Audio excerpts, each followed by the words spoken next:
وفي اليوم الأول من رمضان.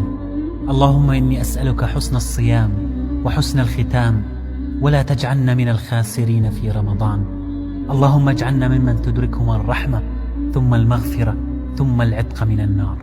اللهم اجعلنا ممن صام إيمانا واحتسابا وقام إيمانا واحتسابا وأدركت ليلة القدر فقامها إيمانا واحتسابا، فغفرت ما سبق من ذنبه وسترت عيبه وأعتقته من النار.